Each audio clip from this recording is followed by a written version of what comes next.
Natapos ng shooting ng pelikulang muling pinagtatambalan ni Regine Velasquez at Aga Mulak.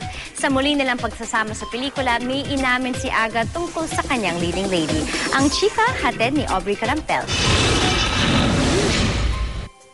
Matapos ang dalawang blockbuster films, muling mapapanood ang tambalang Regine Velasquez at Aga Mulak sa romantic comedy film na Of All the Things.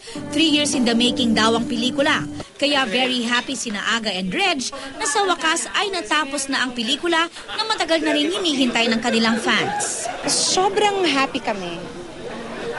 Na ganun lang pala matatapos na, no? Parang hindi nga namin naintindihan kung ba't nag-delay pa kami. Hindi lang talaga nagtugma-tugma. Nabuntis ako, nag-asawa. Nananatili pa rin daw ang chemistry ni na Aga at Regine na kinakiligan sa mga nauna nilang pelikula mahigit 10 taon na ang nakakaraan.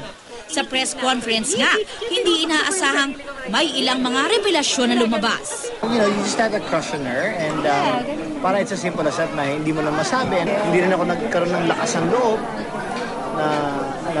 na sabihin yon. So siguro baka it wasn't really meant to. It wasn't meant to be.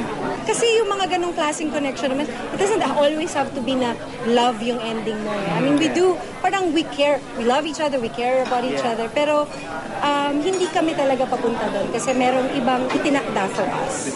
Sa ngayon, masaya raw sila para sa isa't isa na pareho ng may kani-kanyang pamilya at mga anak. Samantala, nausisa rin si Aga tungkol sa plano niyang pagkandidato bilang kongresista sa 4th District ng Camarines Sur sa 2013. Isa raw si Aga sa nalulungkot sa pagpanaw ng kababayang si DILG Secretary Jesse Robredo na siya pa raw nag-offer na tutulungan siya sa kanyang kandidatura. As a matter of fact, when I entered the Liberal, siya kumusap sa akin because he's from Bicol also, he's from Camarines Sur. And he would always tell me na, oh Aga, kung may problema ka, sabihin mo sa akin. Aubrey Carampel, updated to Showbiz Happenings.